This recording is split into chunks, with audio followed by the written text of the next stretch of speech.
Hi everyone, welcome back. I am Jessica, and this week in the Nona Quilt Along, we are working on basting and quilting our quilt. Let's get started. So the first step to basting your quilt is to prepare it for basting, and you want to press it. If I have a small quilt like this, I'll do it on my pressing board, and if I have a really large quilt, I'll use an ironing board. And what I do is I just work one section at a time, and I press. Now, we press these blocks before we started assembling the rows. So essentially it's the spaces between blocks and the long lines that we need to press. If you want, you can use steam. Here I have water. I like steam, but I haven't put water in this iron that I have yet, and I'm hesitating to do so. So I have that spray bottle, which will eliminate the need for water. And then what you do is you just see this seam line. I have this spread nice. I'm just going to take my iron and set it on top. Just like when we press the blocks, you don't really want to like iron this. It's more of an up and down pressing. So what I'll do is I will go across, and you can repress the parts we already pressed. That's perfect. It'll actually help get them flatter, and it'll help for when we're quilting this. But you know, your main focus is the parts that you haven't pressed. So we're just gonna go over the whole quilt, and then you can see here, this is a seam line between rows. So you have to decide with your seam lines, the long ones between rows, which way you want to press them. So it really, in this quilt, it doesn't matter. You can go up or down. And then I will probably choose to do every single one the same way. So for this quilt here, for this seam line, I'm going to choose to push it up toward row 1.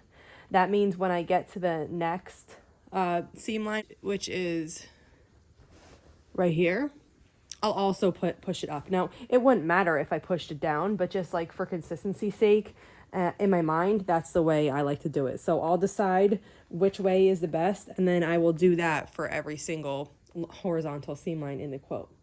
And then basically, you just keep repeating these steps until it's all pressed. The other thing you need to do on the back side of the quilt before we baste it is take a pair of scissors and just trim some threads. So a lot of the colors here are light, but if we had light and dark, for example, this pink, if you can see, this pink might show up, but if we had like dark colors, if the threads were going over, like, so let's just put this pink one here. If the threads were going over onto it like that, when we put the batting down and then the backing, you would see this through the quilt top. So what you want to do is you just want to go over your whole quilt. And I even trim the white ones. Sometimes they just come off like that one did, and sometimes they're actually secured.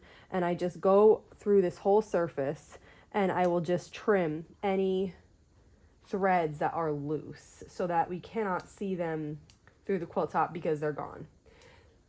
So you're gonna press it really good, trim all of these loose threads, and then we're going to work on basting it.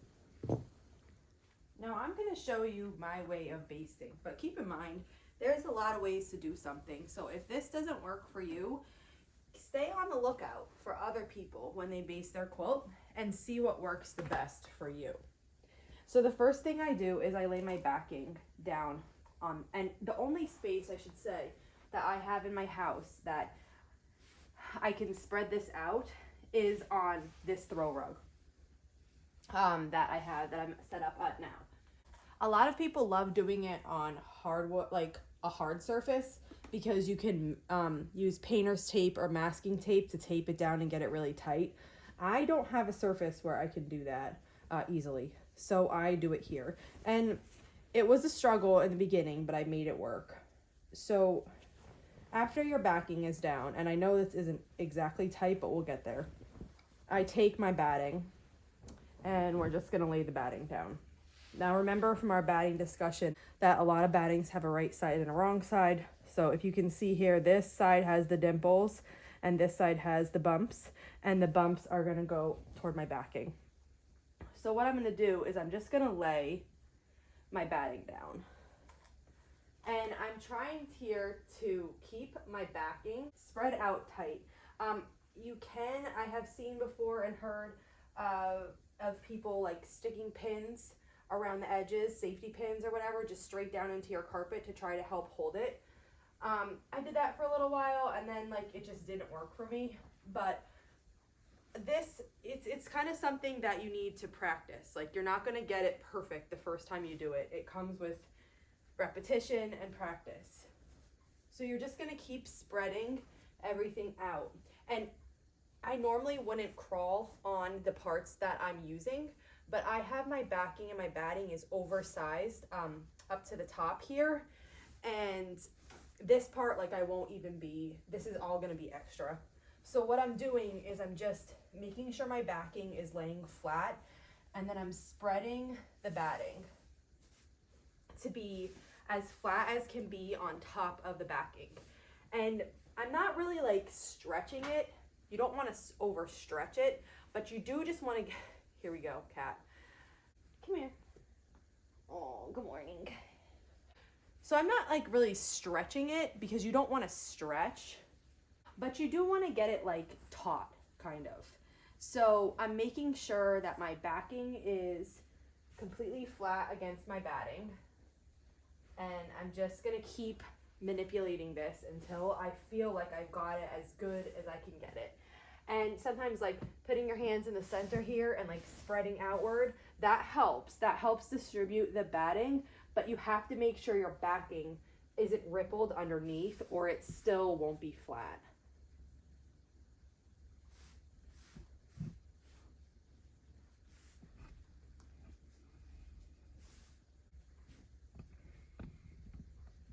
This is a good time to look for, check for cotton seeds and for anything, dark fuzzes, anything that you wouldn't want to be there, and remove them because they might show through your quilt top if your quilt top is light.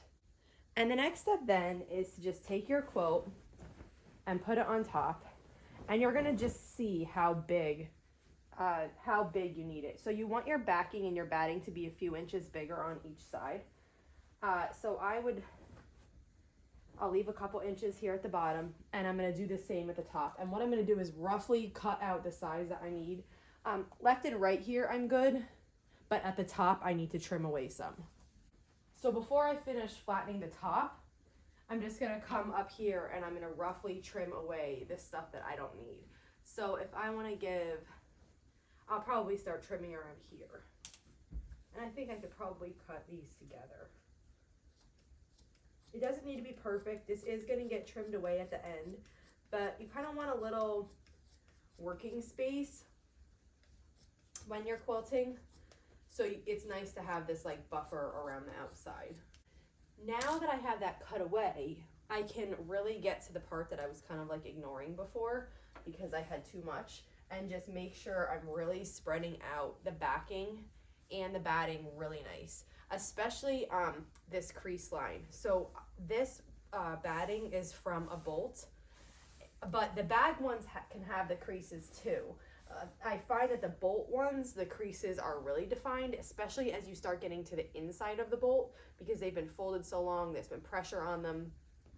So this fold line is from my bolt, and I will just make sure that it's actually like laying flat and not kind of like bunched up a little bit. I've had that happen where it's been bunched up before, so I'm mindful to always check that. And then what you're gonna do is lay out your quilt top, and you're gonna start pinning it. And you're gonna start securing these 3 layers together. So here I am pin basting. That's the method that I always do. You can also spray baste. If you want to try spray basting, I would try searching for another tutorial that shows you exactly how to spray baste. Because today I'm specifically talking about pin basting. And when I pin baste, I like to use, and this is in the blog post too, I like to use these curved safety pins. This is a new pack to me, so when I start, I just take all of them and open them up because I want them to be open and ready to be used. So I'm just gonna take all of these, take a minute and open these up. Okay, so let's get up close and personal and show you how to pin this.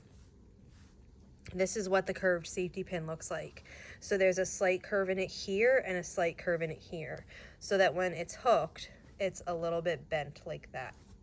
And the reason why it's nice to use, because you can like angle it in like that and pick up all 3 layers and still have it come nicely back out to the top without having to move it with your fingers. So this takes practice, but I usually go down in it till I hit the carpet, and then I just hold my other hand here and then I bring it back up. Because there's that bend in it, it just comes back up. So let me move you over a little bit and we'll do another one. So if I was gonna do one here, I would take the pin, stick it down until I hit the carpet, then I back it up a little bit, and then come up the top. And that lets me keep this super flat and still get the pins in. So if I didn't have this curved safety pin, what I would probably have to do is like get my hand under here, or like use this to lift it up to make a little dent to get that straight safety pin back up. But because it's curved, it just comes back up easily. So it's a really nice way to pin the quilt. I was just starting to pin this block and I want to make this clear. See this? This is a piece of fabric or something. Oh, it's just a little fuzz that I didn't get when I was laying out the batting. So it was showing through my quilt top. So that is how, if you had a dark thread, you would see it showing through on the white portion. So now you could see, even though my cat laid on this and there's cat hair everywhere, in between the layers, there's nothing there. So it's a good time to pin it. So if you see those before you quilt it, they're a lot easier to get out than after you quilt it. So you would just move your fabric back, pull it out like I did, and then lay everything flat again. Okay, so we've come to the part where we have basted our quilt, and I have lifted mine up and carried it over here to the sewing machine. There are a couple different types of quilting that I wanted to talk about. So one type of quilting is called free motion, and it's where you move the quilt under the needle and you make the design by moving the quilt yourself. So that is how I'm going to be quilting this. So I'll explain to you the foot I'm going to use for that, and I'll demonstrate that. Another type of quilting would be straight line quilting. So that would mean you're marking your quilts at certain increments. Say it's 1 line every inch all the way down the quilt, or vertically, whatever you want. Or you can do lines diagonally, then you can do lines diagonally the other way and you get like a crosshatch. For that, you'd use a walking foot. Another option is using a long arm sewing machine. So long arm sewing machines are specialized machines specifically made for quilting. And by quilting, I mean quilting the 3 layers of a quilt together, not piecing the top. There are quilt shops that can rent time on a long arm sewing machine to you. So you could go to a local quilt shop if they have this feature. You could set aside a certain amount of time and you could work on quilting your quilt. Another option that you have is sending your quilt to a long arm quilter. So if you have someone local, a local quilt shop that will take tops and quilt them, that's really easy. You could just walk by the shop, drop off your top, your batting, your backing, and they'll quilt it for you and you can pick it up. If you have nothing locally, there are people, lots of long arm quilters who take them by mail. So in that case, you would press your top, fold it up, fold it with your backing and your batting. Usually they have some kind of form, like an online form that you have to fill out, and then maybe just include a copy with the quilt so they know it's yours, and then send it to them. They will quilt it and then send it back to you. So these are all really good options. You just have to pick the one you want most. And if you are quilting the quilt yourself, and this is your first time or your first couple times, just know that it takes some getting used to. So you can't expect it to be 100% perfect on your first go, right? You have to let yourself learn and let yourself not be perfect, and then just keep going, and eventually you'll get close. So let's start quilting this quilt. So first on my Bernina, I'm gonna take off my foot. And so that I'm gonna get ready to put on this is called the BSR. This is the Bernina Stitch Regulator.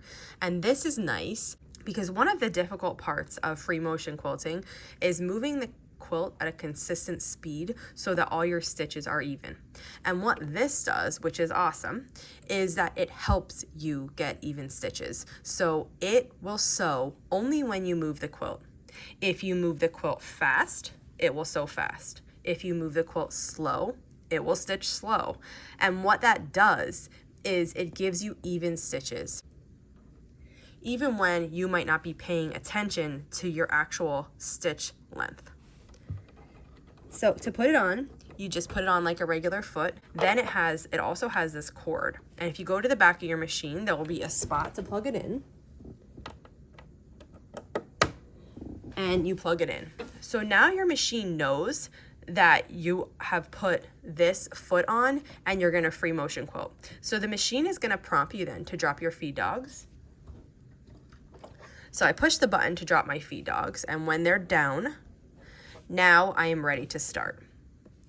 When I free motion quilt, I like to wear these machine girders that I showed in the supply video. So I'm gonna put those on, and then like I explained then, what these have is they have like little grippy tips on the finger areas, so it helps you hold the fabric better. Now when I am free motion quilting, I like to start in about the center of the quilt. So what I do is I find, I look left and right and I pick the row that is in about the center, and then I start there. So I'm gonna try it with this view so that you can see a little further away and you can kind of see what's going on. But I'm probably gonna bump this camera all the time because I'm not used to it being there, so just forgive that. So I looked, left and right, and I found about the center. Now, if this was your first bunch of times, you'd have pins everywhere, right? Like I space my pins out really far. But I make sure everything is laying flat, and then what I'm gonna do is draw up the thread. So when I step on my pedal, I'm gonna hold my top thread here. Let me just make sure this isn't rolled. There we go. And it's going to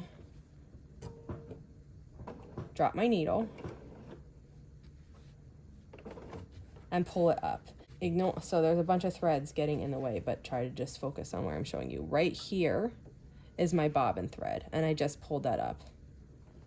So I'm gonna pull it so that it gets a little bit longer, and I'm going to hold on to that with the top thread. Just for the first couple stitches.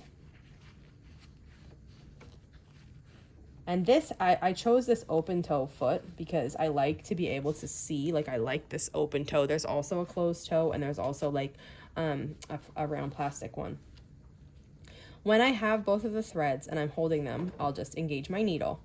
With this BSR, no matter how much I have the pedal depressed, even if it's all the way, it's only gonna sew if I'm moving the quilt. So if you have never used a BSR, that's something to get used to. So I'm moving the quilt and it's sewing. Now I'm gonna do here on this one, kind of like free motion loops. So I am keeping my hands evenly spaced. The part of the quilt that I have the most control over is what's in between my hands. So I am gonna constantly pause and readjust after I finish sewing an area. So I'm gonna start moving, start sewing,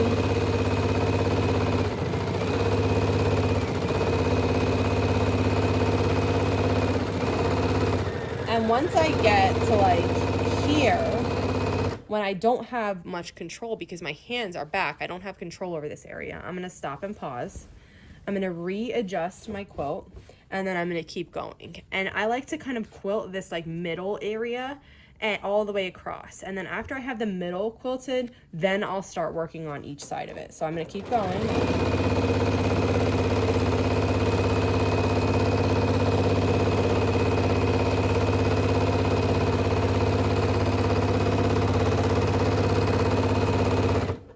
Pause, I need to readjust a little bit.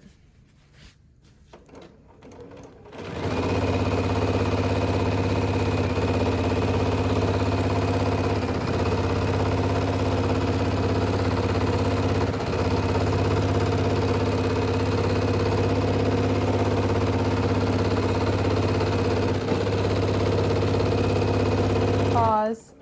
And now readjust again. And I'm gonna keep doing this all the way across the quilt. Now, if I had pinned like at the density that probably most people pin at, as I'm going, I'm removing pins. So like if I got really close to this pin here, before the needle got close to it, I would just take it out. And then at that point, your stitches are holding your quilt together and you don't need the pin there anyway. So as you're quilting this, you're removing pins. Let me show you.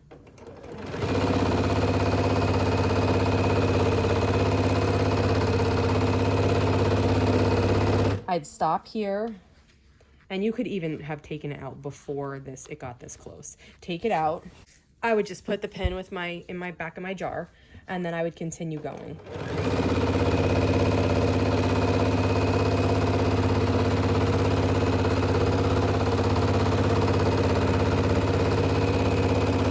And what you're kind of looking at when you're free motion quilting is you're trying not to like crash into the line. That you've already quilted. So does it happen? Yes, of course. Sometimes you get like, you back yourself into a corner and you end up having to go over your lines. But what you're trying to do is, you know, just continue your design evenly spaced all across without running into your lines, unless that is your design. Like there are designs where you'll just cross and cross and cross. So you just continue to do the design that you're doing all the way across the quilt. Then after you've finished quilting across the center of the quilt, I usually just pull the quilt back to my lap, and then we're gonna work a new side. So I will work all the sides to the right, and then I'll pick the quilt up, turn it around, and then I'll work all the sides to the other side. So now I have the next spot of the quilt that I'm gonna start going on. And again, how I showed you how you can like pick the thread up, you don't have to do that if you're off the edge. So if I start out here, I can just start sewing, and that will be okay. If you're starting on the quilt, you want to draw up the thread. So I know that I'm gonna be getting to this section here, and I know what's gonna be next. So I'm just taking that pin out and I'm gonna start quilting here. Okay, so I'm all finished quilting. I did my free motion loop all the way around the quilt, all over the whole top, and now I'm ready to trim it. Now, there are two ways you can do this. You can do a ruler and a rotary cutter, and you would just take your ruler, and sometimes for the corners, it's helpful to have a big square. So you might want to get your 12.5-inch square, line it up with your sides of your quilt top, and then trim it away. And then when you're doing the long parts, you might want to get your 6.5 by 24.5-inch ruler to do those. Also, the other way is to do scissors. And that's the way I would say I do most of mine. So what you do is you just come in with a pair of scissors, and these are my favorite scissors. I showed these in the supply video. These are Ginger scissors, and I have them in a lot of sizes. So, and they're fantastic. Every single one, I use them all, even though I have multiple ones. So they're wonderful. And I just come right next to, what I'm doing is I'm coming right next to the quilt top, and I'm just trimming away this batting and backing. So the batting and backing, how we went bigger than we needed, it was giving us a place to start. So when we first came onto the quilt, we came off at the edges and we came right on this way. So it was giving us like room to work. And if our top shifted at all, we had coverage. So that's why you want it bigger. But in the end, you do cut away this excess. So I just like to use scissors, and I just come right next to the quilt top and I just cut. And repeat this all the way around until your whole quilt top is cut out, and it's exactly like the backing, the batting, and the quilt top are all exactly the same size. I finished trimming the quilt, and that means we are all finished for this week in the Nona Quilt Along. So we did it. We basted the quilt, we quilted the quilt, and we trimmed it up, and we are so close. There's only 1 week left in the Nona Quilt Along. Next week, we're going to finish this quilt up and put the binding on. If you have any questions on the basting, quilting, and trimming, just leave them below and I'll be sure to answer. And if not, I'll see you back here next week for the final week of this quilt along. Thank you for following along.